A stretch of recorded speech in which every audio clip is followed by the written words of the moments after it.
जय हिंद। एक बार फिर से स्वागत है आप सभी का आपके अपने YouTube चैनल जीके क्यूज पर। और आज की क्लास आरपीएफ रेलवे भर्ती 2024 के एग्जाम की जो भी स्टूडेंट तैयारी कर रहे हैं, आपने कांस्टेबल या सब इंस्पेक्टर किसी भी पोस्ट के लिए अप्लाई किया है, आपके लिए जीके जीएस के most important question MCQ format में होने वाले हैं। तो चलते हैं दोस्त अपने 50 क्वेश्चनों की तरफ। उससे पहले देखते हैं, एक बार नज़र डालते हैं अपने उन सभी भाई बहनों पे जो मुझे प्रॉपर कमेंट करते हैं। जैसे कि यहाँ पे गजेंद्र यादव कह रहे हैं हेलो भाई, तो भाई हेलो।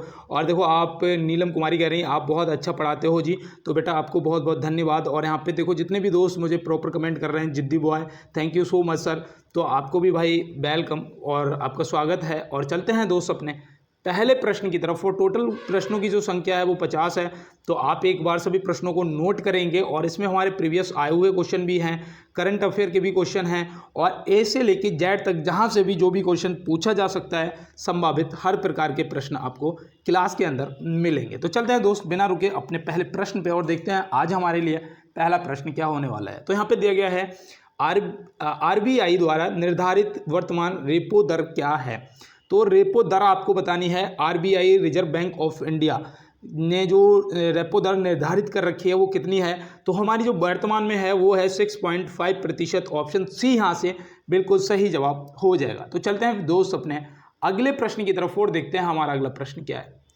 देखो यहाँ पे बहुत अच्छा प्रश्न है, इसको नोट कर लेना। और जो अभी मैंने आपको कराया था रेपो दर 6.5 वो भी नोट कर लेना, क्योंकि वो आपके देखो एसआई का अगर आपने अप्लाई किया है तो वो जरूर पूछा जाएगा और करंट का क्वेश्चन है। तो यहाँ पे देखो दिया गया है बचपन बचाओ आंदोलन किसने आरंभ किया था।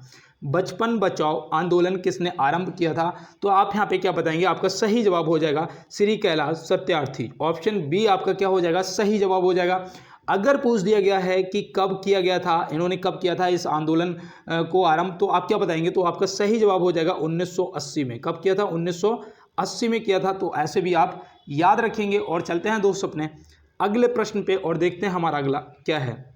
देखो यहाँ पे पूछा गया है कि भारत का स्थायी अनुसंधान केंद्र दक्षिण गंगोत्री कहाँ है। भारत का स्थायी अनुसंधान केंद्र दक्षिण गंगोत्री कहाँ है, ये देखो आपके आरआरबी में पूछा जा चुका क्वेश्चन है। ठीक है, तो इससे आप एक बार नोट कर लेना और ये आपके लिए इंपॉर्टेंट है। अंटार्कटिका आप याद रखेंगे, जो कि ऑप्शन ए में दिया गया। तो ऑप्शन ए यहाँ से क्या हो जाएगा, आपके इस प्रश्न का सही जवाब हो जाएगा। तो मैं उम्मीद करता हूँ यहाँ तक मैंने जो भी आपको बताया है आपने नोट किया होगा। और देखो यहाँ पे पूछा गया है तुल्लुभ वंश का संस्थापक कौन था।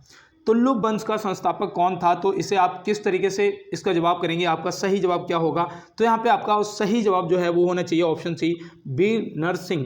वीर नरसिंह, ऑप्शन सी आपका सही जवाब हो जाएगा। यहाँ पे देखिए, यहाँ पे और भी दे रखे हैं, जैसे कि गोपाल दे रखा है। तो गोपाल कौन से वंश का संस्थापक था, तो मैंने उस दिन भी आपको बताया था कि याद रखना गोपाल जो है ये पाल वंश का संस्थापक है। किसका, पाल वंश का संस्थापक है। अब देखो यहाँ पे हरियर और बुक्का दे रखा है। हरियर और बुक्का जो है ये मैं आपको बता दूं, ये संगम वंश के संस्थापक थे। किसके, संगम वंश के। तो ये भी देखो याद रखना दोस्त, हो सकता है कि पेपर के अंदर आपसे पूछ लिया जाए। अब मैं यहाँ पे एक प्रश्न पूछता हूँ, अगर आप एसआई की तैयारी कर रहे हैं तो आप बताएंगे, कांस्टेबल वाले के लिए ये माफ है, ठीक है। अगर नहीं भी बताएंगे तो भी कोई दिक्कत नहीं है। तुल्लभ वंश का जो संस्थापक था वीर नरसिंह, उसकी जो राजधानी थी वो कहाँ थी बताओ। तो वो याद रखना दोस्त, क्या बताओगे, विजयनगर। क्या बताओगे, विजयनगर। तो ये भी आप याद रखेंगे और नोट कर लेना दोस्त। चलते हैं अपने अगले प्रश्न पे। देखो यहाँ पे दिया गया है नहर निर्माण करने वाला दिल्ली का प्रथम सुल्तान कौन था, जरूर पूछा जाएगा। और ये देखो सिलेक्टेड क्वेश्चन है दोस्त। इसे कल मुझे कोई दीदी मैसेज कर रही थी, मतलब कि वो कमेंट बॉक्स में, कि भैया क्या स्पीडो से पढ़ा रहे हैं, स्पीडो। तो भाई देखो मुझे तो स्पीडो पता नहीं है कि आप क्या बता रहे थे, लेकिन हाँ दोस्त मैं जो भी आपको बता रहा हूँ मुझे इतना पता है कि ये आपके लिए इंपॉर्टेंट है। आप इसे बस नोट करते जाइएगा, आपका फ़ायदा होगा। देखो यहाँ पे आपका जो दिल्ली का वह कौन प्रथम मतलब नहर निर्माण कराने वाला सुल्तान था, तो आप क्या बताएंगे, वो था गयासुद्दीन तुगलक। गयासुद्दीन तुगलक, मतलब ऑप्शन बी क्या हो जाएगा, आपका सही जवाब हो जाएगा। अब यहाँ पे देखो मैं आपको बताऊं, जो सिकंदर लोदी था ना, सिकंदर लोदी ने क्या किया था, इसने आगरा शहर की स्थापना की थी। किसकी, आगरा शहर की स्थापना की थी। पूछा जा सकता है कि आगरा की स्थापना किसने की थी, तो आप क्या बताएंगे, सिकंदर लोदी ने की थी। कब की थी, अगर ये पूछ देगा तो आप क्या बताओगे, फटाफट बताओ कमेंट बॉक्स में क्या बताओगे। तो याद रखना 1504 में। कब करी थी, 1504 में करी थी। तो ये भी आप याद रखेंगे। तो चलते हैं दोस्त अपने अगले प्रश्न की तरफ और देखते हैं हमारा अगला क्या है। यहाँ पे पूछा गया है 64वें अंतर्राष्ट्रीय गणित ओलंपियाड में भारत किस स्थान पर रहा। देखो भाई ये आपके लिए इंपॉर्टेंट है, ये आपके लिए इंपॉर्टेंट है और आप यहाँ पे बताइएगा। देखो करंट का क्वेश्चन है दोस्त, बिल्कुल भी खिलवाड़ नहीं करना है और इसे नोट करना है। तो आप याद रखना 9वें स्थान पर रहा। कितने? 9वें स्थान पर रहा। और देखो इसमें जो टोटल पदक हैं वो कितने जीते थे, बताओ भारत ने टोटल पदक कितने जीते थे। तो आप यहाँ पे क्या बताएंगे, यहाँ पे आप बता देना कि भैया 6 पदक जीते थे। कितने? 6, जिसमें आपके 2 स्वर्ण थे, 2 रजत थे और 2 कांस्य थे। तो याद रखना 2 स्वर्ण, 2 रजत और 2 कांस्य, टोटल 6 पदक जीते थे और भारत 9वें स्थान पर रहा। आपको याद रहेगा ना। चलते हैं फिर अगले प्रश्न की तरफ। देखो यहाँ पे दिया गया है मर्डेका कप किस खेल से संबंधित है। मर्डेका कप जो है वो किस खेल से संबंधित है। तो यहाँ पे मर्डेका जो कप है वो किस खेल से, तो आप यहाँ पे क्या बताएंगे, फुटबॉल बताएंगे। क्या बताएंगे? फुटबॉल आपका सही जवाब हो जाएगा। तो इसको देखो याद रखना है दोस्त। और मैं आपको बता दूं ये कहाँ पर आयोजित होता है, हो सकता है कि पूछ लिया जाए मर्डेका कप जो है ये खेल ये किस कहाँ पर आयोजित होता है। तो आप याद रखेंगे मलेशिया में होता है। मलेशिया में उनका जो क्या बोल सकते हैं मैत्रीपूर्ण अंतर्राष्ट्रीय टूर्नामेंट होता है। ठीक है, तो ऐसे आप याद रखेंगे। और देखो यहाँ पे आगा खां कप आपसे पूछा जाता है, आगा खां कप। तो याद रखना हॉकी से, क्योंकि हॉकी जो है वो भारत का राष्ट्रीय खेल है, वो भारत का राष्ट्रीय खेल है। तो ये भी आप याद रखेंगे। और देखो एक आपसे क्वेश्चन पूछा जाता है कि पेनल्टी किक कौन से खेल से संबंधित है। पेनल्टी किक, तो किक बाइक में मारते हैं ना भाई, किक कहाँ लगाते हो, बाइक में लगाते हो। तो याद रखना, तो वैसे किक जो पैर है वो किस में मारते हो, फुटबॉल में। तो पेनल्टी किक जो है वो फुटबॉल से संबंधित हो जाएगी। अब देखो एक प्रश्न और पूछा जाता है पेनल्टी स्ट्रोक। देखो दोनों में ज़्यादा डिफरेंस नहीं है, लेकिन ऐसा ना हो ना कि आप भूल जाए, तो ऐसा नहीं करना है। देखो पेनल्टी स्ट्रोक किस में होता है, हॉकी में। भाई बल्ले में स्ट्रोक होता है तो हॉकी में स्ट्रोक होता है। तो आप याद रखना जो पेनल्टी स्ट्रोक है वो हॉकी से संबंधित है। और देखो क्रिकेट से मैंने आपको गली और चाइना मैन बताया था, और क्या बताया था, गुगली शब्द बताया था। तो देखो गली शब्द, गुगली शब्द और चाइना मैन जो हैं ये आपके क्रिकेट से संबंधित है। अब दिलीप ट्रॉफी का संबंध किससे है, कौन से खेल से, और संतोष ट्रॉफी का बताओ। इन दोनों का आप कमेंट बॉक्स में बताएंगे, क्योंकि ये मैं आपको लगभग 4 बार कंटिन्यू प्रीवियस क्लासों में बता चुका हूँ।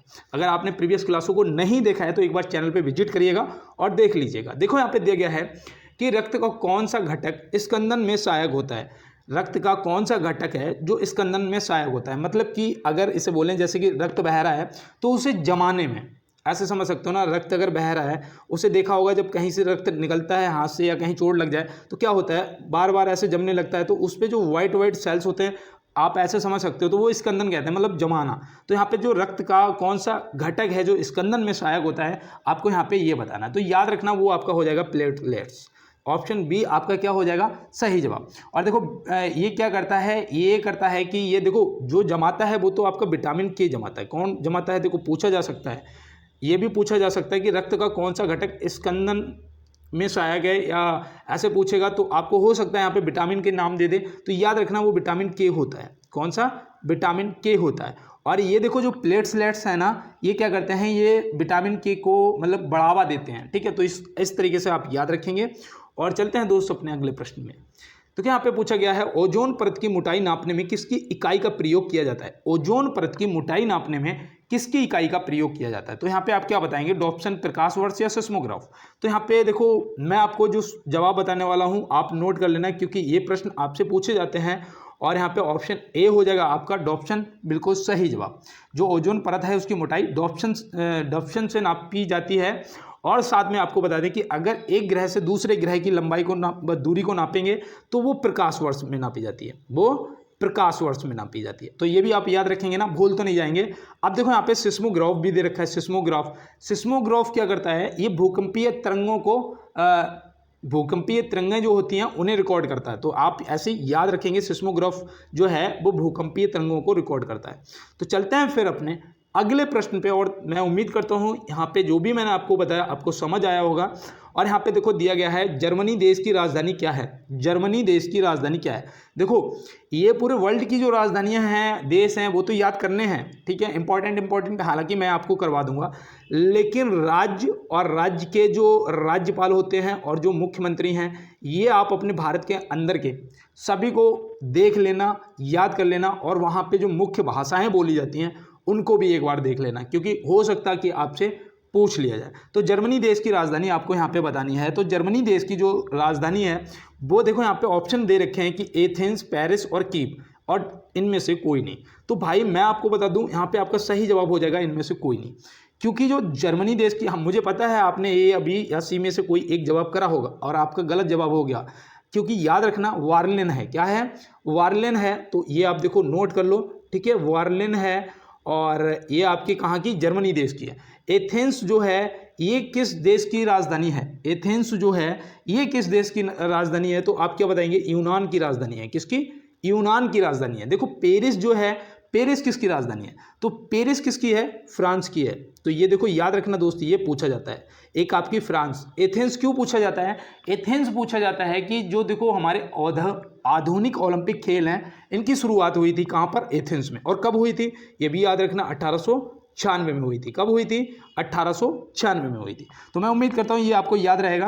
अब देखो यहाँ पे कीव भी दे रखा था ना, कीव क्यों पूछा जाएगा? क्योंकि अभी रूस और यूक्रेन का जो युद्ध चल रहा है, तो याद रखना जो कीव है वो यूक्रेन की राजधानी है। कीव जो है वो यूक्रेन की राजधानी है। अब देखो यहाँ पे मैं आपको बताऊँ, आपको उस दिन मैंने जो इससे पहले क्लास में मैंने आपको ऑस्ट्रेलिया की राजधानी बताई थी कि बहुत क्या होता है ऑप्शन में सिडनी मिलता है और हम लगा देते हैं, लेकिन याद रखना कैनबरा है। ऑस्ट्रिया की राजधानी बताई थी, कौन सी थी? वियना थी। क्या थी? वियना थी। तो ये देखो आप सभी राजधानियों को याद रखेंगे। और यहाँ पे देखो पूछा गया है बोमडिला दर्रा कहाँ स्थित है? बोमडिला दर्रा कहाँ स्थित है? तो इसका आप सही जवाब क्या लगाएंगे? फटाफट जवाब इसका लगाइएगा। और अगर आपको नहीं पता है तो आप क्या करेंगे? नोट करिएगा, क्योंकि यहाँ पे जो ऑप्शन ए दे रखा है अरुणाचल प्रदेश, वो क्या हो जाएगा? आपका सही जवाब हो जाएगा। और यहाँ पे देखो एक और दर्रा है, वो है आपका दीफू दर्रा। कौन सा?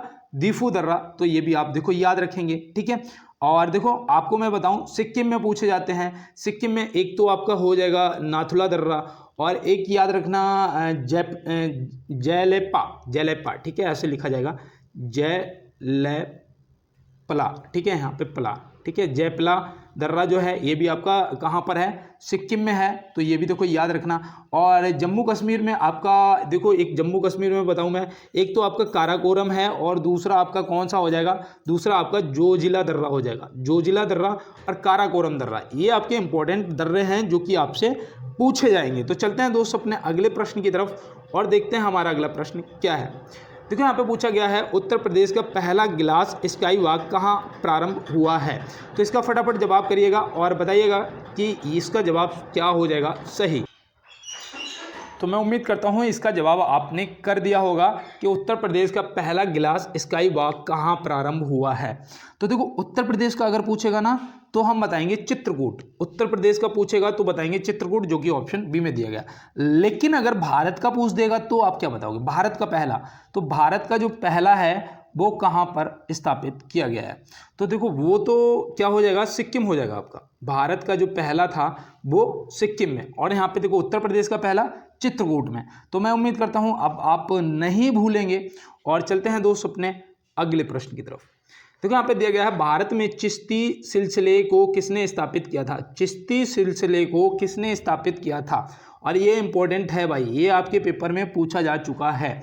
तो आप यहाँ पे क्या बताएंगे? आपका सही जवाब होगा शेख मोईनुद्दीन चिश्ती, जो कि ऑप्शन बी में दिया गया है। तो ऑप्शन बी आपका सही जवाब हो जाएगा। और अकबर ने देखो दीन ए इलाही धर्म स्थापित किया था, ये तो आपको पता ही होगा। और चलते हैं दोस्तों अपने अगले प्रश्न की तरफ। देखो यहाँ पे दिया गया है दिल्ली भारत की राजधानी कब बनी? ये तो बहुत इजी क्वेश्चन है। 1911 में बनी थी। इससे पहले कहाँ था? इससे पहले कोलकाता में थी। लेकिन अगर पूछेगा कि जो राजधानी थी वो स्थानांतरित कब की गई थी, मतलब वहाँ से यहाँ पे स्थानांतरित कब हो गई थी, तो वो हुई थी 1912 में। स्थानांतरित कब हुई थी? 1912 में। और 1919 में क्या हुआ था? 13 अप्रैल को जलियांवाला बाग हत्याकांड हुआ था। तो ये भी देखो याद रखना, और डेट ये खास तौर पर याद रखना, 13 अप्रैल 1919। तो चलते हैं दोस्तों अपने अगले प्रश्न पे और देखते हैं हमारा अगला क्या है। भक्त तुकाराम कौन से मुगल सम्राट के समकालीन थे? आरआरबी में क्वेश्चन ये पूछा जा चुका है कि भक्त तुकाराम कौन से मुगल सम्राट के समकालीन थे। तो अगर आपको इसका जवाब पता है तो कमेंट बॉक्स में बताइएगा, और नहीं पता है तो आप क्या करेंगे? नोट करिएगा। तो यहाँ पे आपका सही जवाब हो जाएगा जहांगीर। जहांगीर ऑप्शन सी हो जाएगा, क्योंकि देखो अगर आपको नहीं पता है तो आप लिख लो कि जो जहांगीर था उसका शासन कब से कब तक रहा, तो उसका शासन रहा था 1605 से 1627 तक। कब तक रहा था? 1605 से 1627 तक रहा था। और इनका देखो, इनका जो जन्म था किनका, तुकाराम जी का, वो कब हुआ था? तो आप क्या बताएंगे? तो यहाँ पे आप बताएंगे 1608 में हुआ था भैया। कब हुआ था? 1608 में हुआ था। तो हम ऐसे भी बता सकते हैं कि ये किसके मुगल सम्राट के समकालीन रहे होंगे, तो जहांगीर। तो ऐसे आप याद रखेंगे। और चलते हैं दोस्त अपने अगले प्रश्न पे।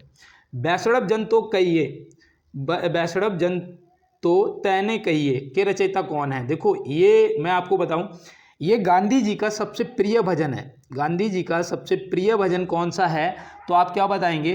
तो गांधी जी का है बैसड़ब जन तो कहिए जो पीर पराई जाने रे।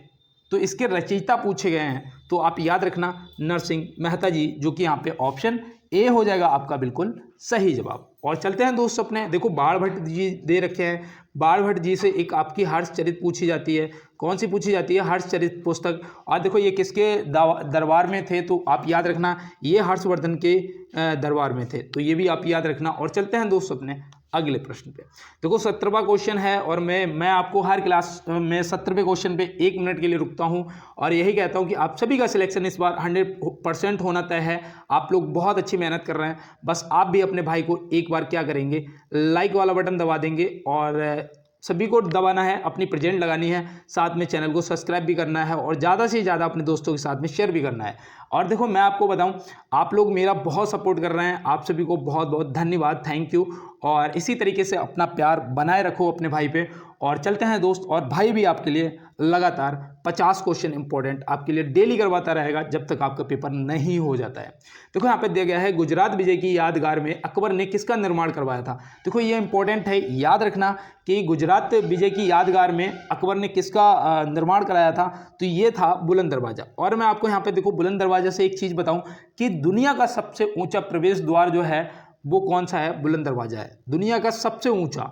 तो ये आप याद रखना, प्रवेश द्वार सबसे ऊंचा बुलंद दरवाजा है, जो कि अकबर ने बनवाया था। और यहाँ पे देखो चलते हैं अपने अगले प्रश्न पे और देखते हैं हमारा अगला क्या है। देखो यहाँ पे दिया गया है, भारत में ग्रैंड ट्रैंक रोड किसने बनवाई थी? तो देखो ये तो आपको अब इनमें से आप देखेंगे शेर शाह सूरी, बहादुर शाह जफर द्वितीय या फिर अकबर, लेकिन आप सोचेंगे ये नाम तो इंग्लिश लग रहा है। तो बिल्कुल सही बात है भैया, क्योंकि शेर शाह सूरी ने बनवाया था। अब इसे ग्रैंड ट्रैंक रोड, जिसे हम जीटी रोड भी बोलते हैं, जीटी रोड भी बोलते हैं ना, तो इस चीज़ को याद रखेंगे। लेकिन अगर उस टाइम का नाम पूछ दिया गया तो याद रखना सदक ए आजम। क्या बोलते थे? सदक ए आजम। तो ये भी आप याद रखेंगे, सदक ए आजम। तो मैं उम्मीद करता हूँ, जैसे अब ग्रैंड ट्रैंक रोड बोलते हैं, तो मैं उम्मीद करता हूँ आपने इसे नोट किया होगा, सदक ए आजम। तो चलते हैं दोस्तों अपने, और बहादुर शाह जफर द्वितीय जो था, देखो इससे भी याद रखना, ये 1857 की क्रांति में इसने दिल्ली से नेतृत्व किया था क्रांति का, इसलिए ये भी इंपॉर्टेंट है। और इसे रंगून स्थानांतरित कर दिया गया था, जो कि मैंने आपको कल की भी क्लास में बताया था। देखो यहाँ पे दिया गया, मई 2024 में गौतम बुद्ध की कौन सी जयंती मनाई गई है? मई 2024 में गौतम बुद्ध की कौन सी जयंती मनाई गई है? ये आपके लिए very very most important question है दोस्त। और ये देखो करंट का है, क्योंकि ये 23 मई को मनाई गई थी। कब? 23 मई को मनाई गई थी। देखो 1 मई को क्या मनाया जाता है, 15 मई को क्या मनाया जाता है, आप बताइएगा। तब तक इस प्रश्न का जवाब मैं आपको बताता हूँ। यहाँ पे आपका जो सही जवाब है वो हो जाएगा 2586, जो कि ऑप्शन सी आपका सही जवाब हो जाएगा। 1 मई को आपका श्रम दिवस मनाया जाता है, और 15 मई को आपका परिवार दिवस मनाया जाता है। क्या मनाया जाता है? परिवार दिवस मनाया जाता है। तो ये भी आप याद रखेंगे। और चलते हैं दोस्त अपने अगले प्रश्न पे। देखो क्वेश्चन आज बहुत ज़्यादा, मतलब कि 50 क्वेश्चन है रोज़ की तरह, और मैं कोशिश करूंगा आज 30 मिनट में ख़त्म करने का। बस आप लोग अपना सपोर्ट बनाए रहिएगा। देखो यहाँ पे दिया गया है, रिहंद बांध कौन से राज्य में स्थित है? रिहंद बांध कौन से राज्य में स्थित है? आप देख रहे होंगे कि मैं बांध है, नदी है, इनसे डेली आपको क्वेश्चन करवा रहा हूँ, शायद इसीलिए कि आपके ये सारे टॉपिक क्लियर हो जाए। तो यहाँ पे आपका सही जवाब हो जाएगा उत्तर प्रदेश, जो कि ऑप्शन सी में दिया गया है। तो ऑप्शन सी यहाँ से आपका सही जवाब हो जाएगा। तो चलते हैं दोस्त अपने अगले प्रश्न पे और देखते हैं हमारा अगला क्या है। देखो यहाँ पे बोला गया है, भारतीय रुपए का नया प्रतीक किसने तैयार किया है? भारतीय रुपए का देखो कैसा है, ऐसे करके, ऐसा है ना, यूं है, यूं ऐसा, ठीक है। तो इस तरीके से है, आप ध्यान रखना। अब ये जो है ये किसने तैयार किया है? देखो इंपॉर्टेंट है भाई, इसको नोट कर लेना। क्योंकि ये आपसे पूछा जा सकता है। तो यहाँ पे आपका जो सही जवाब है वो हो जाएगा डी उदय कुमार। कौन हो जाएगा? Option C D Uday Kumar. कब किया था? अगर एसआई की तैयारी कर रहे हो मेरे भाई तो आप एक बार इसे नोट कर लेना, 15 जुलाई 2010। कब किया गया था? 15 जुलाई 2010 को ये लागू कर दिया गया था, अपना लिया गया था। तो चलते हैं दोस्तों अपने अगले प्रश्न की तरफ। कंप्यूटर के आईसी चिप किस वस्तु के बनाए जाते हैं? ये आपका सिलेक्टेड क्वेश्चन है। एसएससी, जीडी, आरआरबी और उत्तर प्रदेश पुलिस, दिल्ली पुलिस, कई बार पूछा जा चुका है कि कंप्यूटर की जो आईसी चिप है वो किस वस्तु की बनाई जाती है। तो आप क्या बताएंगे? सिलिकॉन, जो कि ऑप्शन ए आपका क्या हो जाएगा यहाँ पे बिल्कुल सही जवाब हो जाएगा। तो चलते हैं दोस्तों अपने अगले प्रश्न पे और देखते हैं हमारा अगला क्या है। गीत गोविंद के रचयिता कौन है? गीत गोविंद के रचयिता कौन है? तो गीत गोविंद के यहाँ पे आप याद रखना कवि जयदेव हो जाएंगे, जो कि ऑप्शन सी में दिया गया। और सॉरी देखो ये आपका, मैं इस पे वेरी वेरी मोस्ट इंपॉर्टेंट इसीलिए लिख रहा हूँ कि ये प्रश्न आपसे पूछा जाएगा। और मुंशी प्रेमचंद जी से मैंने आपको गोदान और गबन दोनों बताई थी ना, इन दोनों में से कोई एक पूछी जाएगी, आप याद रखना। और ये मैंने बिस्मार्क आपको क्या बताया था कि जर्मनी, ये कहाँ का था भाई? जर्मनी का था ना, जर्मनी। तो ये भी आप याद रखना। देखो यहाँ पे दिया गया है किस मुगल बादशाह ने जजिया नामक कर पुनः लगाया? तो देखो पहले तो मैं आपको बताऊं, अकबर ने इसे हटा दिया था। पहले जब लगा था अकबर ने इसे हटा दिया था, फिर इसे दोबारा किसने लगाया था? जब दोबारा लगाया गया तभी ये इंपॉर्टेंट हो गया आपके लिए। अब आपको याद रखना है कि औरंगजेब ने दोबारा लगाया था, औरंगजेब ने इसे दोबारा लगाया था। तो ये देखो याद रखना। और ये आपके आरआरबी में पूछा जा चुका है, ये शायद 2005 में पूछा गया था ये प्रश्न। और मैं इसीलिए आपको करा रहा हूँ। मैं आपको बता दूं कि 2000 से लेके और 2024 तक जो भी पेपर हुए हैं, लगभग आरपीएफ के तो 2019 में हुए थे, उससे पहले आरआरबी के जितने भी जो भी आपके ग्रुप दिखे, तो वहाँ से जितने भी प्रश्न हैं, देखो जो रेलवे है ना वो रिपीट करती है। तो इसीलिए मैं वो तो आपको करवा ही रहा हूँ, साथ में उनसे रिलेटिव जो बन सकते हैं वो भी करवाता हूँ। तो यहाँ पे देखो दिए गए हैं, चौथे एशियाई पैरा खेलों में भारत ने कितने पदक जीते? ये आपके लिए very very most important current का क्वेश्चन आप बताइएगा। चौथे एशियाई पैरा खेलों में भारत ने कितने पदक जीते? तो यहाँ पे आपका सही जवाब है वो हो जाएगा 111। क्या हो जाएगा? 111। कितने जीते भाई?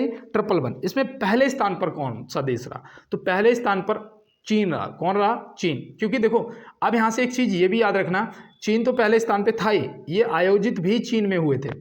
तो ऐसे आप याद रखेंगे ना, पहले नंबर पर चीन, तो मतलब कि चीन में आयोजित हुए थे। तो मैं उम्मीद करता हूँ ये आप बिल्कुल भी नहीं इस प्रश्न को भूलेंगे। और अगर आपसे दूसरे नंबर पे पूछा जाएगा कि दूसरे नंबर पे कौन था, तो आप बताएंगे ईरान था। कौन था? ईरान था।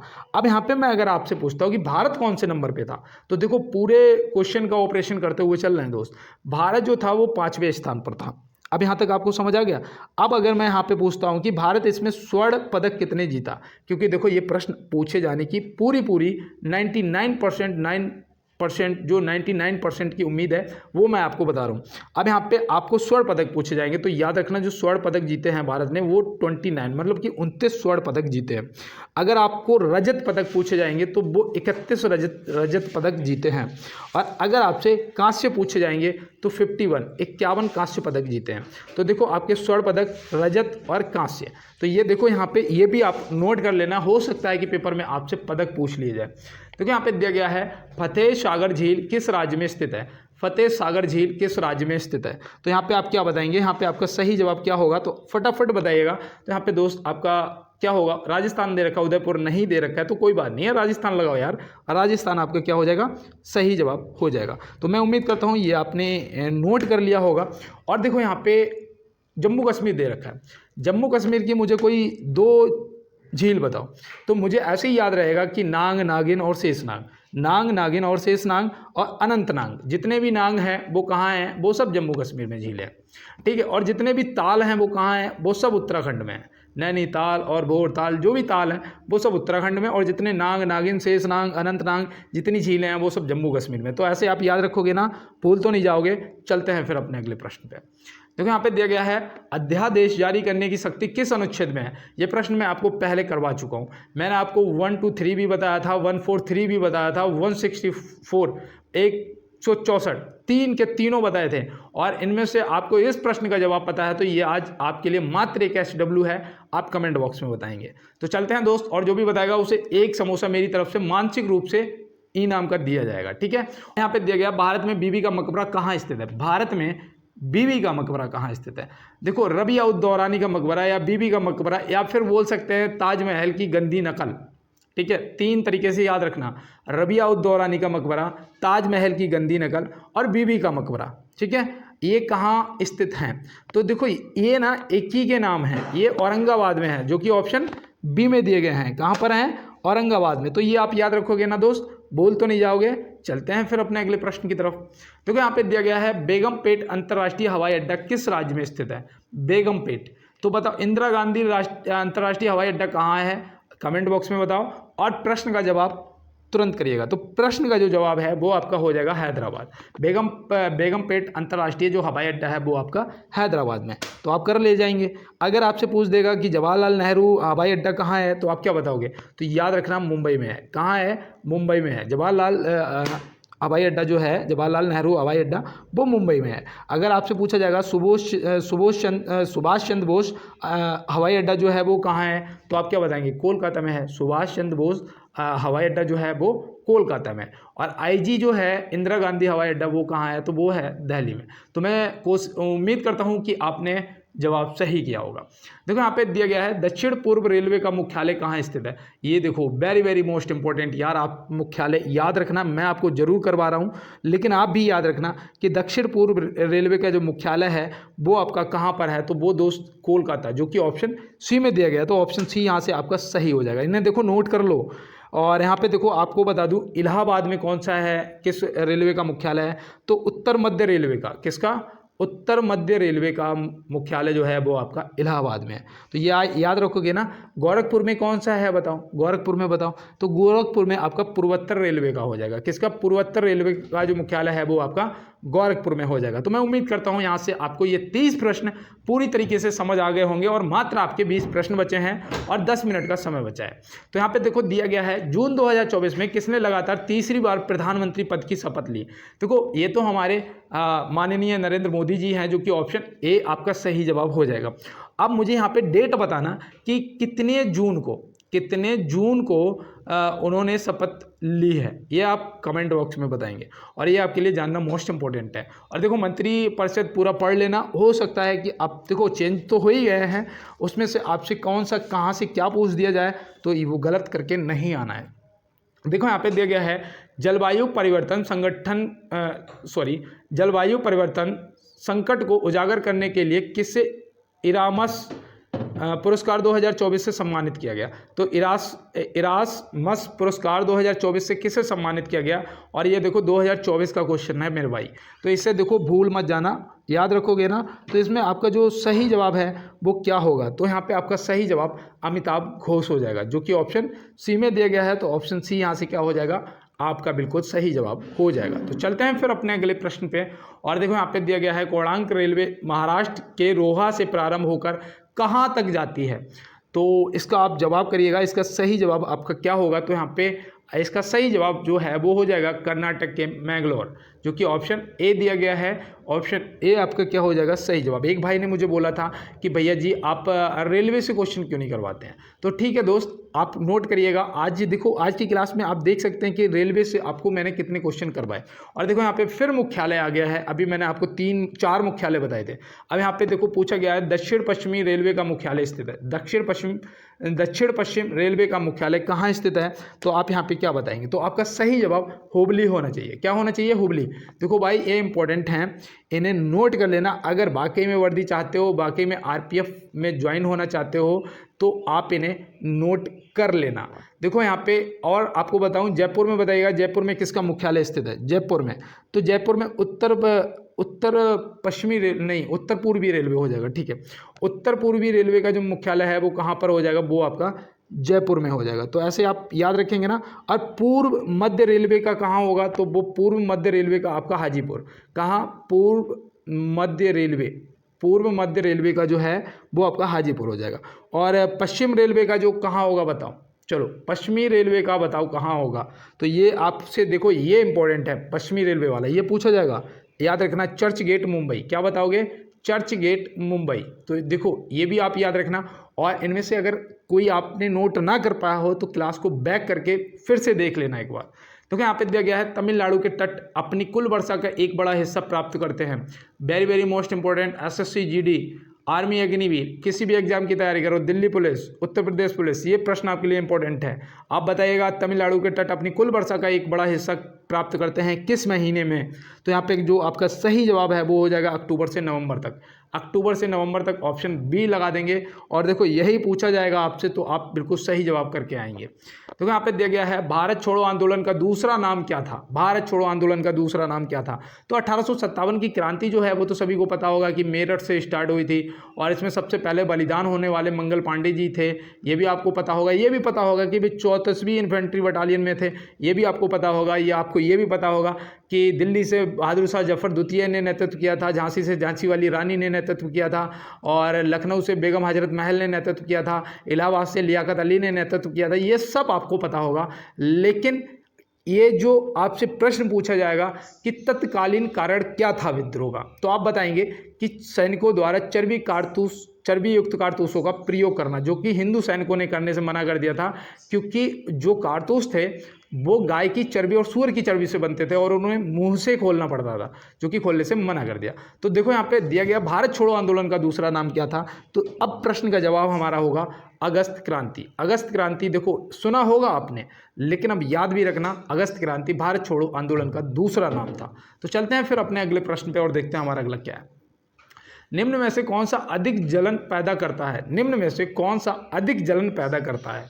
तो देखो आपको मैं बता दूं, अगर कभी जले हो, हालांकि जलो मत, यहाँ पे आपका जो सही जवाब है वो हो जाएगा भाप। एक मिनट, देखो यहाँ पे क्या हुआ, ठीक है। देखो यहाँ पे एक मिनट, ठीक है, यहाँ पे दिया गया है। तो यहाँ पे देखो भाप जो है, अगर भाप से जलोगे ना तो बहुत ज़्यादा जलन होती है। अगर भाप से जलोगे, अगर पानी खौल रहा है और आपने देखा, अगर चाय देखी होगी, वो जो भाप निकलती है, अगर उससे जल जाओगे तो जलन बहुत ज़्यादा होती है। तो यहाँ पे दिया गया है भारत के पहले प्रधानमंत्री कौशल केंद्र का उद्घाटन किस शहर में किया गया था?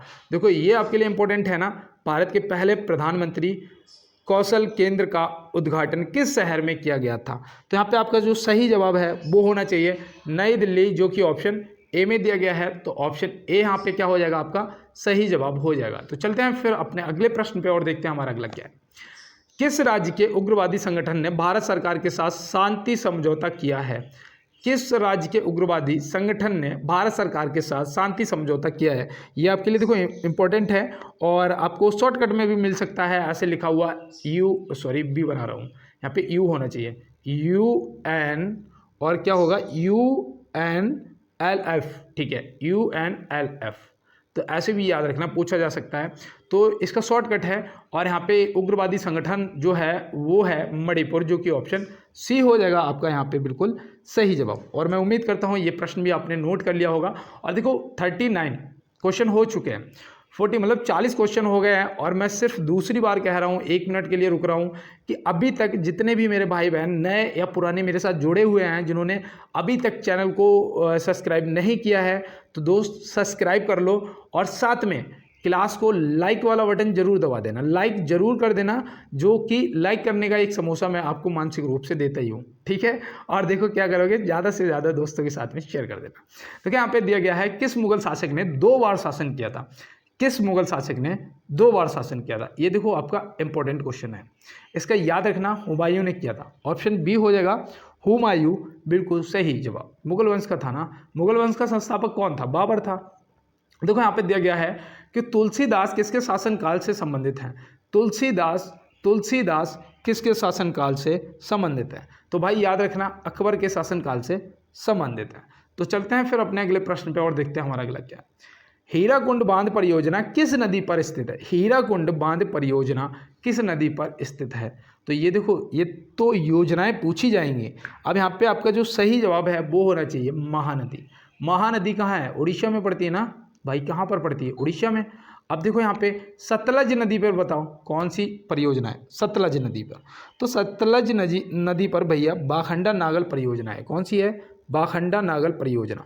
देखो यहाँ पे पेन नहीं है, थोड़ी दिक्कत होती है। आप लोगों ने सपोर्ट किया है लेकिन अभी फ़ोन आ नहीं पाया यार नया, और जैसे ही लाऊंगा वैसे ही आपको मैराथन क्लास सबसे पहले उस फ़ोन से फर्स्ट क्लास जो होगी वो मैराथन होगी, जिसमें आपको लगभग 200 से 300 क्वेश्चन मिलेंगे, 200 से 300 क्वेश्चन मिलेंगे, ठीक है, घबराना नहीं है। और जिस दिन आएगा उस दिन समझ जाना कि मैराथन क्लास मतलब कि हो गया काम, नया फ़ोन आ गया भैया का, अब लाइव क्लास चलेगी, ठीक है, उस दिन से लाइव क्लास भी चलेगी। देखो कोसी नदी है, कोसी नदी मैं आपको बताऊं, कोसी नदी जो यहाँ पे दे रखा है इस पे कोसी परियोजना है, कोसी नदी पर कोसी परियोजना है, तो ये भी याद रखना, नदी पर कोसी परियोजना। कोसी नदी को बिहार का शोक बोलते हैं ना, कहाँ का, बिहार का शोक बोलते हैं, बताओ कमेंट बॉक्स में।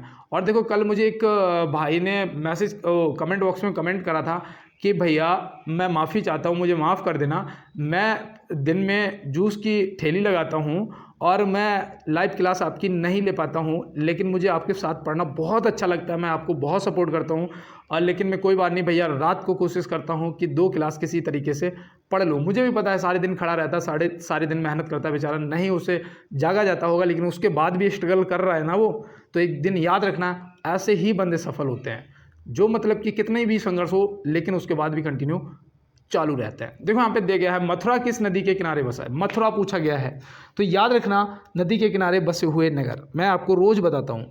मथुरा जो है वो यमुना नदी, आगरा भी याद रखना, आगरा कहाँ है, तो आगरा भी आपका यमुना नदी के तट पर स्थित है। और देखो यमुना पे एक आपका दिल्ली भी है, कौन सा, दिल्ली भी है, ये भी आप याद रखना।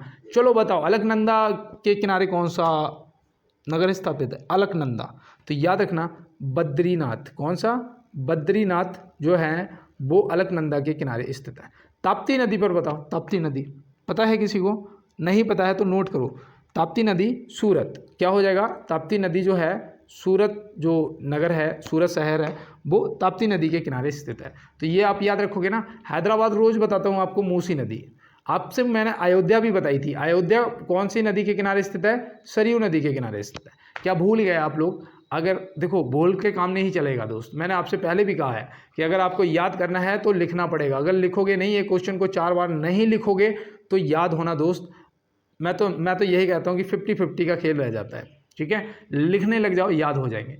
गुलमर्ग किस राज्य में स्थित है, भाई गुलमर्ग तो मुझे तो घूमने जाना है, और जिसको भी चलना हो मुझे बता देना, चलेंगे हम सब साथ में। और जो गुलमर्ग है ये जम्मू कश्मीर में स्थित है, कश्मीर बोल सकते हैं यहाँ पे, और बहुत ही शानदार जगह है घूमने लायक।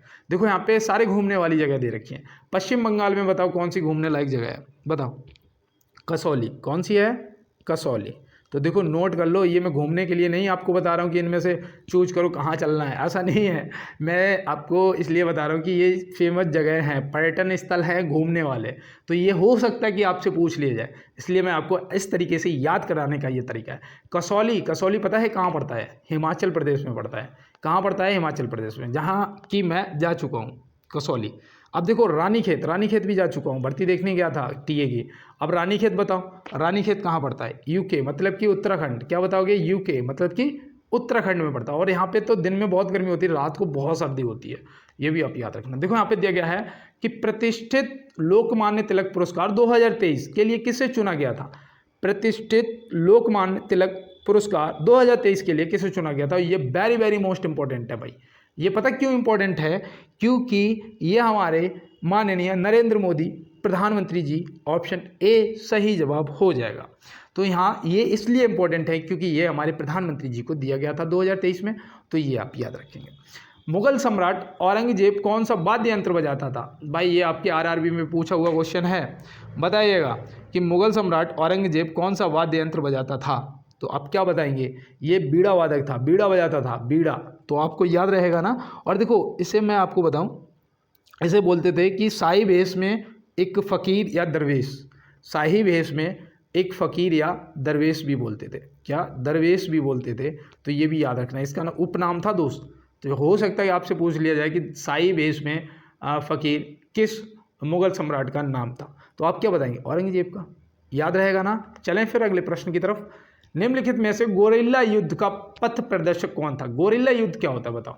गोरिल्ला युद्ध मतलब कि अचानक हमला करना, किसी पे मारना और निकल लेना, जो कि आप ऐसे बोल सकते हैं पैरा कमांडो की टीम करती है। भाई आर्मी से पैरा कमांडो में जाने का किसका किसका सपना है, बताना कमेंट बॉक्स में।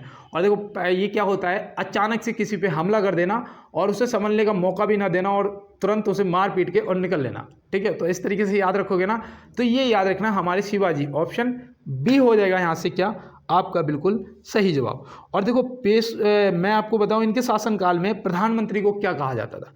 इनके शासनकाल में प्रधानमंत्री को क्या कहा जाता था? तो आप याद रखना भैया, पेशवा बोला जाता था। क्या? पेशवा बोला जाता था। याद रहेगा ना? बोल तो नहीं जाओगे?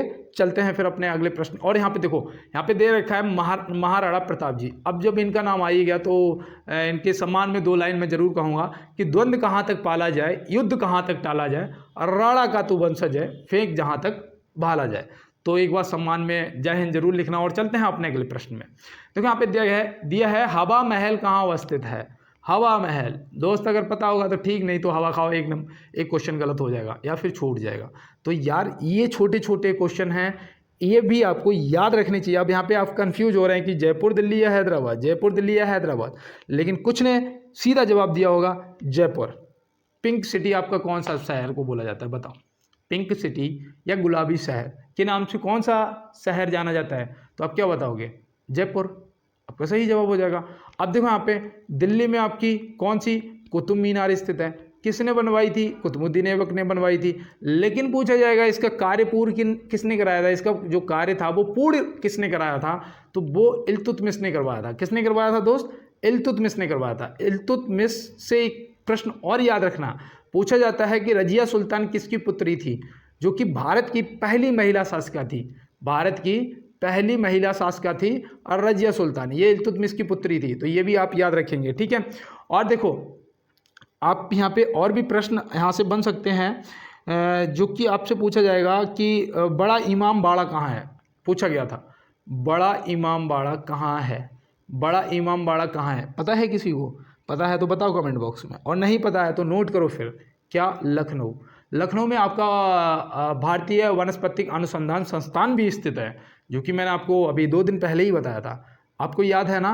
तो चलते हैं फिर अपने अगले प्रश्न पे। देखो यहाँ पे दिया गया है प्रसिद्ध चेतक घोड़ा किस से संबंधित है? प्रसिद्ध चेतक घोड़ा किस से संबंधित है? तो अभी हम लोगों ने जवाब करा ही था, महाराणा प्रताप जी हमारे, जो कि ऑप्शन बी में दिए गए हैं। तो ऑप्शन बी हमारा सही जवाब हो जाएगा। और देखो यहाँ पे एक प्रश्न और बनता है कि महाराणा प्रताप जी अपने घोड़े को किस नाम से बुलाते थे? तो याद रखना, बुलबुल नाम से। क्या? बुलबुल नाम से। बुलबुल नाम से बुलाते थे। तो ये भी देखो याद रखना। देखो चंद्रगुप्त मौर्य जो है ये मौर्य वंश का संस्थापक था, जो कि मैं आपको डेली बताता हूँ, शायद इसलिए कि आपके पेपर में पूछा जाएगा और आप सही जवाब करके आएंगे। और देखो इसके जो प्रधानमंत्री थे वो आचार्य चाणक्य थे। चाणक्य के 2 अन्य नाम याद रखना, विष्णुगुप्त और कौटिल्य। इनकी एक पुस्तक भी याद रखना, अर्थशास्त्र, वो किससे संबंधित थी? और राजनीति से। तो देखो इस तरीके से सभी प्रश्नों को याद करते हुए चलना है। और देखो हमारा लास्ट क्वेश्चन है, और अभी तक जिसने भी क्लास को लाइक ना किया हो दोस्त, एक बार लाइक वाला बटन जरूर दबा देना, साथ में चैनल को सब्सक्राइब भी कर लेना, और ज़्यादा से ज़्यादा क्लास को यार शेयर कर देना दोस्तों के साथ। देखो ऐसा है, मुझे पता चल जाता है कि किसने शेयर किया है या नहीं किया, सब पता चल जाता है, सब देख सकते हैं स्टूडियो पर जाके। लेकिन जो भी करेगा उसे मानसिक रूप से एक समोसा, ठीक है, मेरी तरफ से। और देखो यहाँ पे दिया गया है कन्याकुमारी का रॉक मेमोरियल किसके लिए समर्पित है? कन्याकुमारी का रॉक मेमोरियल किसके लिए समर्पित है? तो यहाँ पे आप क्या बताएंगे? तो याद रखना आपका सही जवाब हो जाएगा स्वामी विवेकानंद जी, जो कि ऑप्शन बी में दिए गए। और राजा राम मोहन राय जी की जो समाधि स्थल है वो कहाँ है? बताओ। क्या याद आया आपको? नहीं आया तो याद रखना ब्रिस्टल में। कहाँ है? ब्रिस्टल में। ब्रिस्टल कौन सी नदी के किनारे स्थित है? बताओ। अगर पता है तो ठीक है, नहीं तो नोट करो यार, एवन नदी के किनारे स्थित है, जो कि मैंने आपको शायद परसों बताया था। देखो मुझे अभी भी याद है, और आप पता नहीं भूल गए या याद है, जो भी है। तो आपने सभी प्रश्नों को नोट किया होगा, और आप सभी को क्लास में आने के लिए बहुत बहुत धन्यवाद दोस्तों। और आपका सपोर्ट बहुत ज़्यादा है, ऐसे ही बनाए रखिएगा अपना प्यार और सपोर्ट अपने छोटे भाई के लिए। और देखो मिलते हैं दोस्त नेक्स्ट क्लास में नेक्स्ट प्रश्नों के साथ में। तब तक के लिए मेरे सभी दोस्तों को मेरा जय हिंद।